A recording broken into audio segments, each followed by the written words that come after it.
Buonasera, ben ritrovati nello spazio, il nostro post TG dopo il notiziario di Tele4 in compagnia del direttore Luigi Bacialli, il nostro direttore di Tele4, ben ritrovato.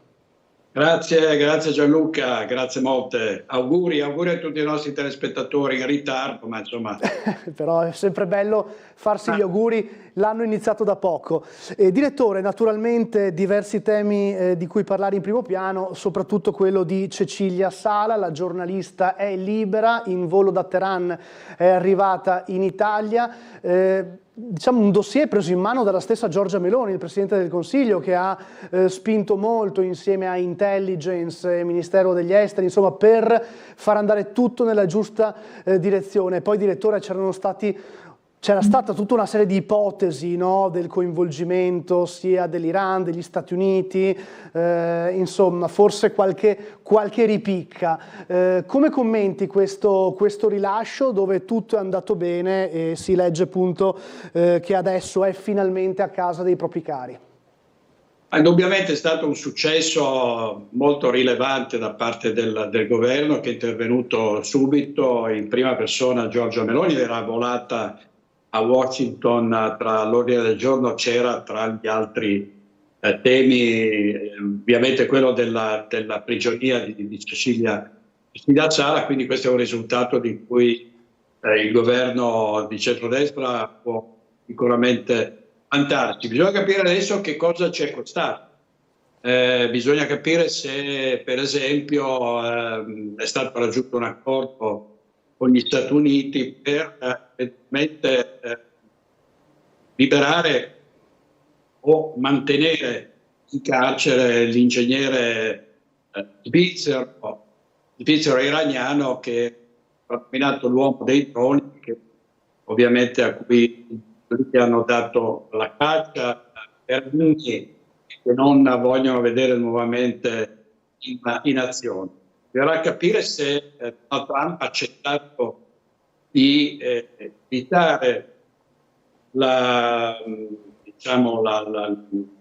l'espulsione dall'Italia di questo ingegnere Abidini in cambio della libertà di Cecilia. Si può pensare che il presidente, non ancora presidente americano, di gennaio, pur di tentare l'Italia, abbia deciso di a chiedere, diciamo, il ritorno agli Stati Uniti di quest'uomo molto pericoloso. Però per ora sono soltanto congetture ed è difficile davvero pensare che abbiano fatto così tanto per il paese, perché questo è incontro alle nostre esigenze, non certo a quelle degli Stati Uniti. E poi si è parlato molto proprio del tipo di prigionia a cui era stata soggetta a Teheran, una prigionia molto dura all'inizio, poi le condizioni proprio negli ultimi giorni sarebbero migliorate, sarebbero cambiate, le avrebbero quindi dato un letto. Si è rischiato uno scontro diplomatico, anzi c'è stato lo scontro diplomatico, insomma si è rischiato non poco. Direttore, quanto sono labili questi equilibri tra stati quando succedono cose del genere? E quanto si può rischiare che tutto vada in deflagrazione, per così dire? Ma sai, ecco, come dire, stiamo trascurando per ora quello che può essere stato un costo economico di questa liberazione. Può darsi che con le tasche dei cittadini, dei contribuenti, siano state versate nelle casse di Teheran diversi milioni. Ovviamente ancora sono ipotesi, ma in genere questi sono ricatti, sono estorsioni vere e proprie. In cambio della liberazione degli ostaggi in genere si chiede sempre un spicco, come è già accaduto, sarebbe la prima volta. E qui devo dire che, al di là del fatto che Cecilia Sala ha fatto il suo mestiere ed è quello di seguito in tanti anni, nonostante altri 29 anni, una lunga esperienza di fronte di guerra. Io credo che sarebbe del tutto inopportuno non certo quello di andare sui fronti di guerra in corso per vedere qual è l'intervento militare da parte dall'altra, quali siano le conseguenze, chi stia andare in Iran per fare che cosa? Sappiamo tutto dell'Iran, sono dei sanguinari questi ayatollah, sono persone che non hanno nessun diritti, spacciano le donne e le trattano, le accusano di ogni tendezza, pur avendo magari tentato di mettersi dentro. Che cosa si va a fare in Iran? È opportuno? Se un mio giornalista mi chiedesse di andare in Iran, io gli direi: ma neanche per sogno, che non voglio avere la coscienza, la vita, la morte di un mio collega, in particolare di un collega, nel caso si trattasse di una donna, e in Iran andrebbe soltanto a rischiare, perché sono sempre col fucile puntato contro i giornalisti, sia si pretesto buono parlare di complotti, di spionaggio. È davvero incredibile che un direttore come Mario Calabresi ha lasciato andare ragazza che non è, voglio dire, un'inviata di guerra di lunga esperienza come poteva essere Ettore Mocca, per citare uno dei grandi inviati che abbiamo avuto negli ultimi anni. Io questo è pericoloso permettere a un giornalista di avventurare in queste zone di territorio. Assolutamente, è un tema su cui bisogna assolutamente riflettere. Direttore, torniamo nei nostri confini, per così dire, terzo mandato, se ne sta parlando moltissimo ovviamente in Regione Friuli Venezia Giulia, ma se ne parla tantissimo ovviamente anche in Veneto per via di Zaia, poi c'è il caso De Luca in Campania. Io metterei anche un attimo la pagina del giornale in primo piano, se riusciamo, così diamo un attimo conto, quello che si scriveva già questa mattina: terzo mandato, Forza Italia si sfila, scontro Lega, Fratelli d'Italia. Ne ha parlato anche molto la segretaria regionale Savino, dicendo che la linea è già stata declinata a livello nazionale. Quindi che succede? È una battaglia sicuramente della Lega questa, anche come dire, sollecitando quindi il buon governo di governatori, presidenti come per esempio Zaia e Fedriga. Si farà o non si farà questo terzo mandato? Resta inteso che in Friuli Venezia Giulia, ad esempio, basterebbe una legge regionale, chiaramente.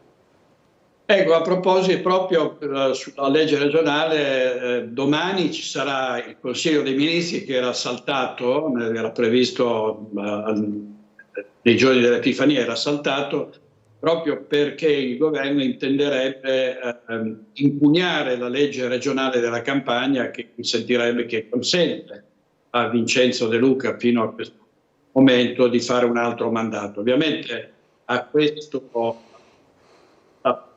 faccenda di Vincenzo De Luca, che come sappiamo è inviso alla Schlein e che chiede comunque di fare un altro mandato, è collegata alla vicenda degli altri governatori, in particolare di Zaia e di Fedriga. Zaia ha insistito anche ieri nel dire che deve essere il popolo scegliere, che il tetto dei mandati non dovrebbe esserci quando gli elettori decidano di scegliere, di confermare un governatore che ha lavorato bene. E se anche domani il CDM dovesse approvare la legge regionale della Campania per il terzo mandato, Zaia ottiene la Corte Costituzionale potrebbe decidere altrimenti. Cioè, entro il limite la Corte Costituzionale dovrà eventualmente ratificare il governo, potrebbe anche però dire no, non è giusto impedire ai governatori in carica di un altro mandato. Proprio è una questione ancora molto aperta, con Zaia piuttosto possibilista, soprattutto confida nell'intervento della Consulta. Però questo ovviamente lo sapremo dopo il 20 gennaio. Dopodiché rimane un incontro sempre più cruento tra Fratelli d'Italia e la Lega per la presidenza della regione del Veneto. Fratelli d'Italia ha ribadito più volte anche con il ministro per i rapporti con il Parlamento Ciriani, aspetta la candidatura a Fratelli d'Italia, che la Lega deve rassegnarsi rispetto al dominio elettorale del partito di Giorgia. Ma la Lega, almeno qui in Veneto, non ha nessuna intenzione di rassegnarsi e dice: noi siamo il partito identitario, legato al territorio, non è possibile che in questa regione si consenta alla Lega di esprimere la propria candidatura, tanto è vero che se non ci sarà un accordo e se non ci sarà un candidato imposto da Roma, la Lega, sostengono tutti gli esponenti grossi della Lega, potrà andare. Quindi è tutto veramente un gioco molto aperto e bisognerà tra l'altro vedere se si voterà nell'autunno di quest'anno, addirittura del 2026. Da capire anche, direttore, mi permetto, se questo può essere considerato uno strappo in maggioranza di difficile cucitura o se, come dire, da buoni alleati si arriverà poi a portare a termine una discussione pacifica, ecco, su questo tema. Oggi come oggi, francamente, diciamo, lo strappo c'è, i rapporti sono davvero molto compromessi, ciascuno non intende fare passi indietro e quindi insomma al momento non ci sono negoziati alle viste. Dopodiché molti dicono vabbè, sono tutte schermaglie inutili perché poi sarà Roma a decidere, cioè alla fine dicono saranno Meloni, Salvini e Tajani a dire chi sarà il candidato alla presidenza. Direttore, abbiamo ancora 3-4 minuti. Io a questo punto vorrei come dire, un tuo commento sull'ennesima proroga della superperizia sul corpo di Liliana Resinovic. Non si decide, non si deposita questo 15 gennaio, si va avanti, una storia infinita ormai che dura da 3 anni, ancora per un mese non ci sono dati sufficienti per riuscire a stabilire appunto delle certezze, sia la data della morte che quella delle lesioni che ha riportato questa povera donna, in qualche modo giudicabile appunto da mano terza. È una storia infinita che sta tenendo col fiato sospeso anche gran parte dell'Italia. Insomma, le trasmissioni del caso di Trieste le vediamo su tutti i canali. Sì, noi con Tele4, tu in particolare state seguendo questa vicenda ormai da mesi e mesi, è davvero una vicenda sconcertante che raccapricciante. Una cosa è certa, la povera donna non si è suicidata, no? Si insisteva nel dire a qualche tempo fa, cioè queste legioni causate da una proterza ormai sono certificate. È incredibile che però oggi con questi rallentamenti, doppi, queste incertezze e questi rinvii, perché però è giallo che meriterebbe essere finalmente svelato. È una donna stata 9 su 10, qui c'è un killer in realtà. Può anche darsi che non sia cercato nella via sbagliata, ma io credo che dare delle risposte. Attenderemo sicuramente le prossime novità. Da ultimo, direttore, proprio un flash, situazione migratoria a Trieste, la regione Friuli Venezia Giulia sempre al centro di questo contesto. I trasferimenti in questo momento sarebbero bloccati verso altre regioni dei migranti, dovrebbero risbloccarsi domani. Diciamo che il sistema è, per così dire, andato in vacanza nel periodo natalizio. Non c'è un'emergenza come quella di un anno fa, magari, però insomma è un tema sempre attualissimo.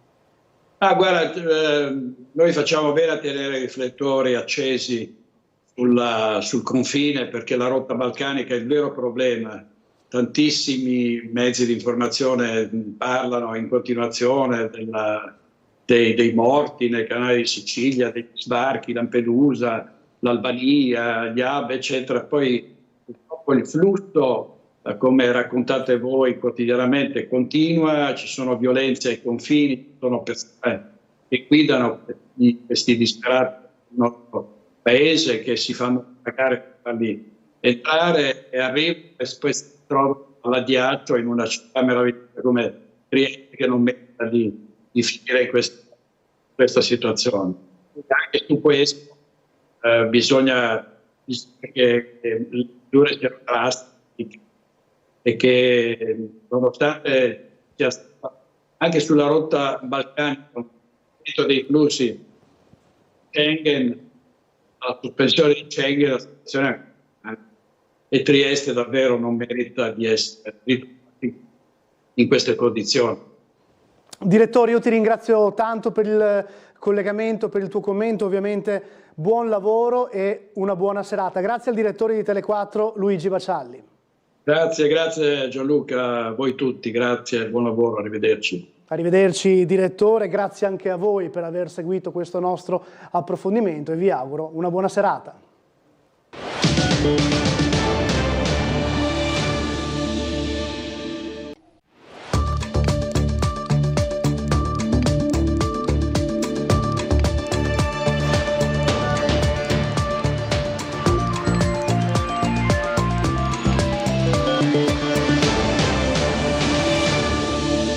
Ancora una fuga di monossido di carbonio a Trieste, questa volta in via Torrebianca, evacuato l'intero stabile, 8 condomini in ospedale.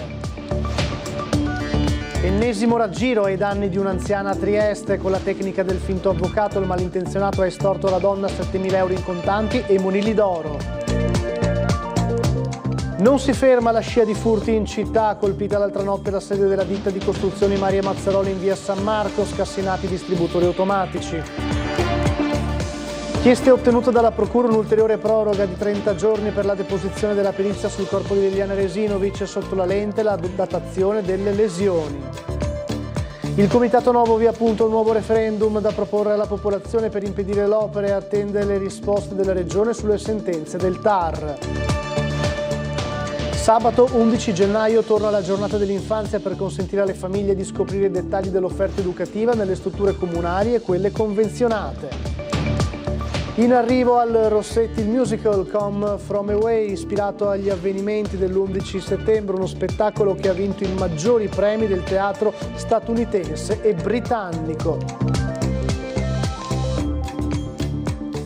Buonasera e ben ritrovati a un nuovo appuntamento con il notiziario di Tele4 che inizia con la cronaca. Una palazzina evacuata e 8 persone all'ospedale per esalazione di monossido di carbonio. Un altro episodio a Trieste, questa volta in un condominio di via Torrebianca. È successo questa notte sul posto i vigili del fuoco e il 118 per soccorrere le persone portate poi a Cattinara. Nessuna persona intossicata, nessuna persona in maniera grave, però tanta paura questa notte in via di Torrebianca.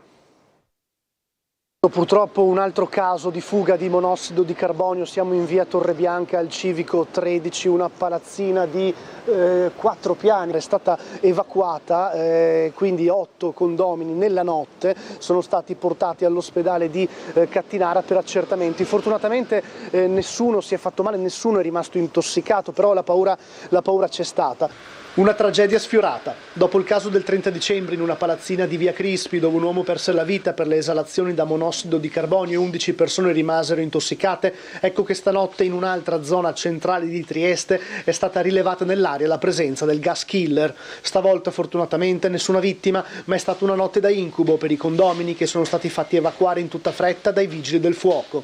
Secondo quanto appreso, l'allarme è scattato dopo la segnalazione di un rilevatore installato in un bed and breakfast del palazzo.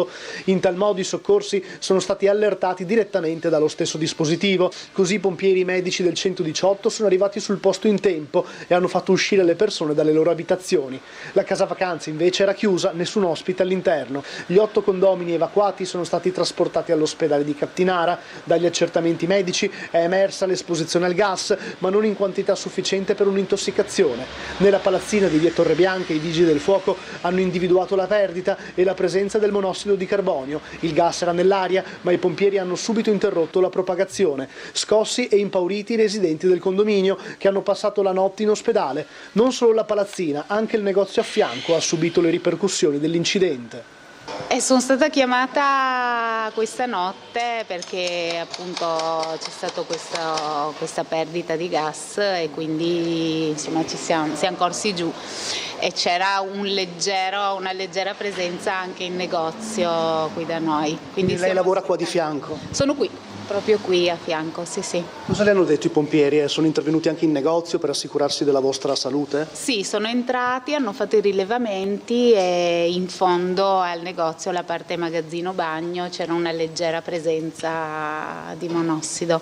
La prima cosa che abbiamo pensato è ci mettiamo un rilevatore, subito, anche a casa ce lo metteremo perché fa preoccupare. Preoccupazione anche per la scia di furti che continua a colpire Trieste, stavolta non delle abitazioni private come è successo nei rioni di San Vito ma anche in tante altre zone della città, bensì scassinati nella notte i distributori automatici della sede della ditta Mari e Mazzaroli in via San Marco. Sul caso indagano i carabinieri, ma non è la prima volta che tale sede viene presa di mira dai ladri. Un altro episodio sempre in gennaio l'anno scorso, sentiamo. L'altra notte sono entrati e hanno rotto la serratura qui del locale ristoro, hanno scassinato i distributori automatici, l'avevano già fatto un anno fa. Una scia di furti che non si ferma più. Dopo i recenti blitz nelle abitazioni del rione di San Vito, ma anche in diverse altre zone della città, stavolta è stata colpita la sede della ditta Mari e Mazzaroli di via San Marco, zona Campi Elisi. Scassinati 2 distributori automatici dell'area ristoro di proprietà della società Illiria, i cui tecnici erano sul posto questa mattina per effettuare le riparazioni. Il furto è avvenuto nella notte fra lunedì e martedì. I ladri sono riusciti a entrare nella sede dell'impresa di costruzioni. Dopo aver forzato la porta della stanza dell'area ristoro, i malintenzionati hanno scassinato i distributori di cibo e bibite, portando via circa 60 euro in monete. Poi i ladri si sono dileguati. Sul caso indagano i carabinieri. Quella notte è intervenuta una pattuglia della stazione di Borgo San Sergio che ha effettuato i primi rilievi. Non è la prima volta che la ditta in questione viene colpita. Lo stesso danno era stato riportato esattamente un anno fa, nel gennaio del 2024. I responsabili della ditta hanno raccolto il materiale video delle telecamere installate nel sito e lo hanno trasmesso ai carabinieri. Sfortunatamente pare che i ladri siano riusciti a sfuggire dal raggio d'azione dei circuiti di videosorveglianza. Immagini di videosorveglianza, telecamere che possono aver beccato i movimenti di queste persone? No, le abbiamo controllate, ma qui dietro non abbiamo telecamere, quindi le abbiamo solo nel piazzale davanti e quindi non c'è niente nelle telecamere. E purtroppo continuano anche i raggiri ai danni soprattutto delle persone fragili e anziane qui a Trieste. La cosiddetta truffa del finto avvocato ha colpito ancora. Nei giorni scorsi una signora anziana è stata vittima del raggiro. Le sono stati rubati 7.000 euro in contanti, più gioielli, monili d'oro e anche il telefono cellulare. Anche su questo caso stanno indagando i carabinieri di Trieste, il servizio di Bernardo Gulotta. La truffa del finto avvocato e dell'incidente ha provocato una nuova vittima. A subire il raggiro è stata una persona anziana in un appartamento di via Santo Gavardo. Il truffatore si è finto un avvocato giunto dalla donna per notificare un fittizio avvenuto incidente a un parente che, per essere risolto, avrebbe necessitato del versamento di un'ingente somma in contanti. Tutto inventato di sana pianta, naturalmente, ingannando l'ignara vittima che è stata derubata della cifra di 7.000 euro e vari monili in oro, nonché del telefono cellulare. Ad accorgersi del fatto è stato il nipote che, andando a trovare la parente, ha sorpreso nell'abitazione l'uomo che si è divincolato alla vista del ragazzo, fuggendo con ancora in mano il telefono della vittima del raggiro. Sul posto è giunta una pattuglia dei carabinieri del comando di via dell'Istria. Per le indagini è stato coinvolto anche il nucleo investigativo dell'Arma. E vi ricorderete della rapina in Largo Barriera avvenuta nella sera di giovedì 2 gennaio. Tele4 aveva anticipato quanto successo. Oggi emergono ulteriori dettagli di quell'episodio. Sono 2 minorenni le vittime rapinate in Largo Barriera a Trieste quella sera. L'egiziano arrestato, di appena 18 anni, era già noto alle forze dell'ordine e ancora però caccia ai complici della rapina. Si starebbero cercando altre 4 persone che sono riuscite a sfuggire, per così dire, ai controlli quella sera, appunto i complici della persona che poi è stata arrestata. I dettagli nel servizio. Ha tentato di sottrarsi al controllo degli agenti di polizia dopo aver rapinato 2 ragazzi minacciandoli con un coltello. Il giovane è stato disarmato e arrestato. Parliamo della rapina consumatasi in largo Barriera nella serata del 2 gennaio, un fatto anticipato dalla nostra emittente, ma ora emergono ulteriori dettagli sul grave episodio di cronaca. Il cittadino egiziano finito in carcere è un giovane di appena 18 anni e le vittime della rapina sono 2 minorenni triestini. Quella sera i 2 giovanissimi erano stati avvicinati da un gruppo di 5 persone, tutte straniere, secondo il racconto delle vittime. La banda di malintenzionati ha circondato i 2 minorenni e proprio il cittadino egiziano, peraltro già sottoposto ad avviso orale del questore quando era minorenne, ha puntato addosso ai 2 malcapitati un coltello a serramanico. I 2 spaventati hanno consegnato i pochi soldi che avevano in tasca e un cellulare. Dopo la rapina, le vittime hanno raggiunto una volante di polizia e hanno raccontato agli agenti quanto appena successo. I poliziotti si sono messi subito sulle tracce della banda e in pochi minuti hanno raggiunto il cittadino egiziano rimasto isolato dal resto del gruppo. Questi si è opposto al controllo di polizia e ha tentato di reagire. Gli agenti lo hanno bloccato e perquisito, sequestrando il coltello a serramanico, arma usata per intimorire le vittime. Lo straniero aveva ancora con sé il cellulare di uno dei ragazzi rapinati. Lo smartphone è stato restituito al proprietario. Il ragazzo egiziano, condotto al carcere del Coroneo, dovrà rispondere dei reati di rapina pluriaggravata in concorso, resistenza pubblico ufficiale e porto d'armi o d'oggetti atti a offendere.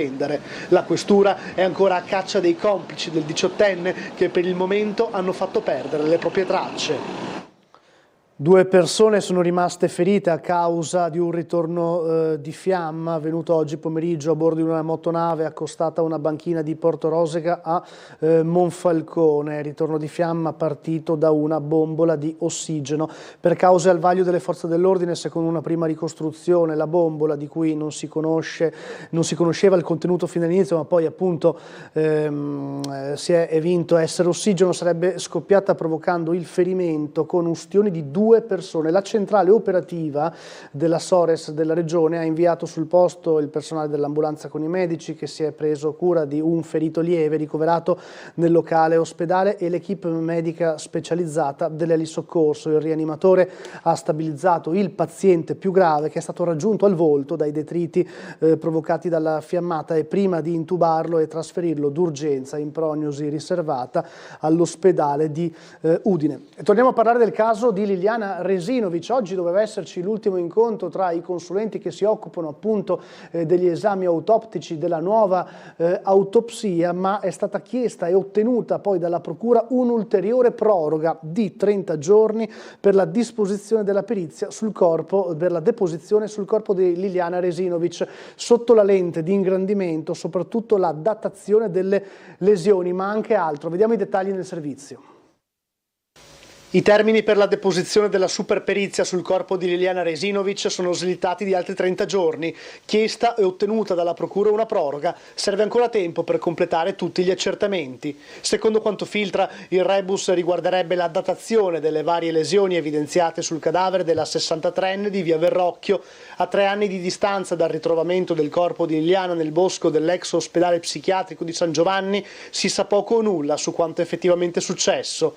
L'unico dato che appare certo è la morte per asfissia, ma i punti oscuri sono molti, dalla natura di quelle lesioni appunto al tragitto che ha compiuto la donna prima di far perdere le proprie tracce. È stato un suicidio? La procura aveva infatti chiesto l'archiviazione del caso, oppure c'è di più? Forse Liliana è morta a seguito dell'incontro con qualcuno? La 63enne è deceduta il giorno della scomparsa, il 14 dicembre 2021, oppure pochi giorni prima del ritrovamento del 5 gennaio 2022? Anche e soprattutto questo è il dato da scoprire. Oggi si è svolto l'incontro fra gli esperti che stanno completando la seconda autopsia, il pool cappeggiato dall'antropologa forense Cristina Cattaneo insieme ai medici legali nominati dalle parti. Sarebbe dovuto essere l'incontro conclusivo, prima della deposizione della perizia, il cui termine era fissato il 15 gennaio, invece la riunione è durata solo 5 minuti. Giusto il tempo per comunicare la necessità di svolgere ulteriori e più approfonditi esami. Fra questi ci sarebbe anche quello sui campioni di tessuto del cadavere fatti viaggiare in vari laboratori, fra cui uno in Inghilterra e uno oltreoceano in Texas, anche per vagliare l'ipotesi del raffreddamento del corpo, per capire se Liliana, dopo la morte, possa essere stata trattenuta in qualche luogo. Ed è giunto alla nostra redazione un comunicato della rete studenti medi di Trieste. Negli ultimi 2 giorni, al ritorno dalle vacanze, la situazione è diventata sempre più insostenibile nelle aule del Carducci Dante, con temperature scese sotto la soglia legale dei 17 gradi, si legge nel comunicato. Durante le vacanze natalizie 4 aule sarebbero risultate non a norma. Gli alunni spostati in aula magni in attesa della fine dei lavori si sono ritrovati a dover seguire le lezioni con una temperatura di 15 gradi. I rappresentanti di classe degli studenti non sono riusciti a ottenere un colloquio con la dirigente, mentre dalla vicepreside hanno ricevuto il consiglio di coprirsi. Lo rende appunto noto la rete studenti medi di Trieste, che così continua poi il comunicato: essere costretti a seguire le lezioni in aule gelide non è solo un disagio per gli studenti, afferma la rete, è il sintomo di un sistema che non funziona, in cui l'istruzione e il diritto allo studio non sono delle priorità. Chiediamo alle istituzioni una presa in carico di questi problemi. La soluzione non può essere quella di dire agli studenti di coprirsi, se ci si aspetta che sia responsabilità degli studenti rispondere alle inefficienze del sistema scolastico pubblico. Qualcosa evidentemente non sta funzionando, così appunto dal comunicato della rete degli studenti. Dopo il pronunciamento del TAR, che ha accolto 2 ricorsi contrari al progetto della cabinovia, il comitato Novo Via non scende al momento sul piede di guerra, attende piuttosto le risposte della Regione alle 2 sentenze e si concentra sull'altro fronte, quello del passaggio dei finanziamenti dal PNRR al Ministero delle Infrastrutture, fino a lanciare una provocazione. Umberto Bosazzi. Voglio sottolineare anche che, cadendo le ragioni adotte per bocciare il referendum, quello di dire non si può fare il referendum perché sono fondi PNR, non esiste più, quindi riproponiamo il referendum. William Starz, presidente del comitato Novo Via, la butta là, ma è palese che al momento, dopo la doppia sentenza del TAR che impone alla Regione di riconsiderare le autorizzazioni ambientali al progetto, il popolo dei contrari alla cabinovia non canta vittoria ma prudentemente aspetta. La partita è aperta e quindi dobbiamo monitorare, stare attenti e non perdere un colpo. Ecco. 2 sono i fronti. Il primo appunto concerne il passaggio dei finanziamenti dal PNRR al Ministero delle Infrastrutture. La cabinovia era finanziata con finanziamenti del PNRR e seguiva procedure di PNRR. Venendo meno questo finanziamento, quali saranno le nuove procedure? Cade il progetto di fattibilità tecnica economica approvato? Cade la gara? Cade il contratto con la Leitner? Poi appunto la questione TAR. Il comitato attende di conoscere le risposte che Regione e conseguentemente il Comune daranno alla sentenza emessa a metà dicembre, accogliendo 2 dei ricorsi presentati. Noi siamo in attesa di vedere le risposte che daranno sia il Ministero delle Infrastrutture, quindi se ci salterà fuori sia il decreto col quale si prende atto del mancato finanziamento PNRR e l'eventuale decreto che reperisce i fondi sostitutivi. Starz non sembra particolarmente colpito da quanto dichiarato qualche giorno fa dal senatore pentastellato Stefano Patuanelli, secondo cui del finanziamento del Ministero non vi sarebbe traccia. I soldi, dice Starz, alla fine si troveranno. Piuttosto rimanda ancora una volta alla questione che potrebbe essere dirimente. Quando avremo contezza e avremo modo di vedere i documenti che verranno presentati, ci riserviamo di fare le azioni che abbiamo fatto fino adesso. Primo, informare l'opinione pubblica. Secondo, rispondere adeguatamente con i componenti del nostro comitato scientifico se ci saranno elementi da contestare. È necessaria un'azione comune per prevenire i danni all'economia. L'assessore regionale alle infrastrutture a Mirante lo ha fatto presente questa mattina durante un incontro in prefettura dedicato alla chiusura di una superstrada slovena e alle conseguenze sull'economia transfrontaliera. Sentiamo. Si è tenuto stamani in prefettura a Trieste un incontro dedicato agli effetti della chiusura per lavori della superstrada H4 slovena prevista a febbraio.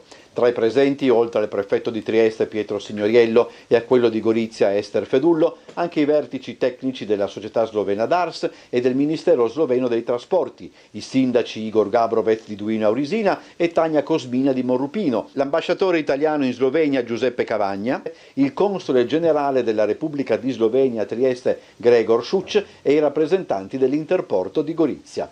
Come Regione, ha sottolineato l'assessore alle infrastrutture Cristina Amirante, abbiamo voluto insistere per soluzioni alternative che limitino l'impatto economico, occupazionale e sociale causato dalla chiusura, effetti che riguarderanno in primo luogo l'attività dell'Interporto di Gorizia e tutto l'indotto, comprendente anche gli operatori sloveni. Per questo motivo abbiamo richiesto alla DARS un cronoprogramma dei lavori e una rivalutazione tecnica per l'alternativa costituita dalla strada regionale slovena del Bipacco, che prevederebbe un numero di automezzi giornalieri, compreso tra i 200 e i 500, al fine di consentire all'Interporto di sopravvivere. Ricordando che il problema riguarderà il traffico proveniente dalla Slovenia, l'assessore ha sottolineato la necessità di trovare una gestione transfrontaliera del carico di traffico, nell'ordine dei 4.000 automezzi giornalieri in più, che ricadrà sul valico di Fernetti e conseguentemente sul collegamento autostradale italiano. Su questo punto, ha detto Amirante, la proposta è quella di un contingentamento dei numeri applicato sul versante sloveno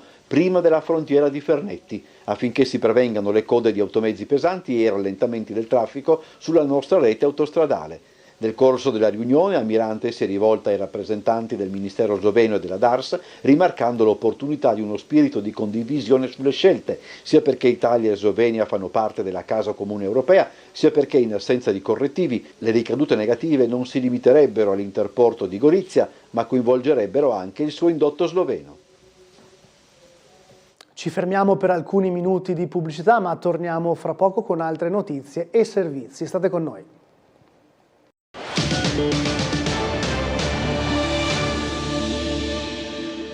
E ripartiamo dunque dal teatro. Arriverà a Rossetti venerdì il musical Come From Away, il musical che ha fatto incetta dei maggiori premi britannici ma anche statunitensi. Racconta una vicenda legata all'11 settembre e resterà a Trieste fino a domenica.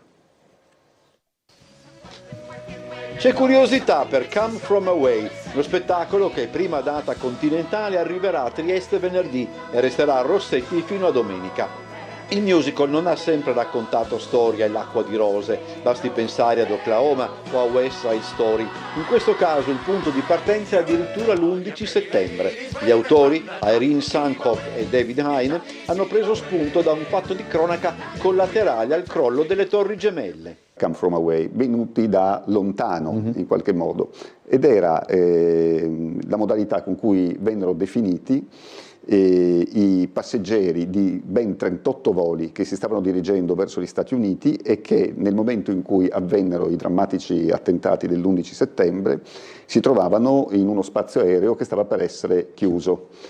E sono stati costretti ad atterrare in una cittadina di nome Gander, Terranova, Canada, 38 aerei con 7.000 persone a bordo. 7.000 persone. 7.000 persone che atterrano in una cittadina di 9.000 abitanti. Ne nasce una vicenda di solidarietà, di aiuto, che esalta quello spirito che l'America ha tramandato soprattutto attraverso un certo cinema e che certamente in questo caso dalla musica riceve una spinta ulteriore. C'è una definizione che a me è piaciuta molto, data dal sindaco di Gander, Daniel Elliott, che disse: ci siamo trovati 7.000 sconosciuti il primo giorno, il secondo giorno ci siamo trovati 7.000 amici, il terzo giorno ci siamo trovati 7.000 familiari. Come From Away rappresenta per la storia del musical e per i Rossetti un'incursione nel contemporaneo, così come quel Dear Evan Hansen, che a Trieste arriverà a fine stagione, che vinse il Tony Award nell'anno in cui Come From Away dovette accontentarsi, si fa per dire, del premio per la migliore regia, che andò ad aggiungersi al bottino di 5 Olivier Awards britannici. Sabato 11 gennaio torna la giornata dell'infanzia promossa dal Comune di Trieste per consentire alle famiglie di scoprire i dettagli dell'offerta educativa delle strutture comunali, ma anche di quelle convenzionate.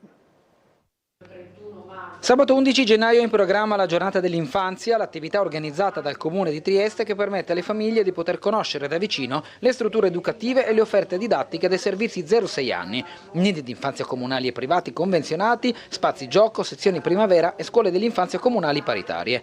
Anche quest'anno l'evento si svolge interamente online sui canali istituzionali del Comune di Trieste, quali la pagina Facebook e il canale YouTube, che già da oggi sono attive, con le informazioni di base che rimandano l'appuntamento. Nel corso della diretta si potranno conoscere molti dettagli utili alle famiglie. Verranno appunto illustrate le scuole, le strutture, il funzionamento, il servizio mensa, le iscrizioni, in modo tale da dare alle famiglie un panorama il più ampio, il più completo possibile per poi decidere l'iscrizione dei bambini. Quest'anno coincideranno gli Open Day dei ricreatori con quello dei nidi d'infanzia e delle scuole dell'infanzia e noi guardiamo a tutto questo mondo con grande attenzione, perché riteniamo che sia un patrimonio, come dicevo, della città, che ci consente di accompagnare bambini e ragazzi verso i gradi superiori di istruzione, ma anche di gettare i presupposti per una crescita individuale, quindi collettiva, e un concetto di cittadinanza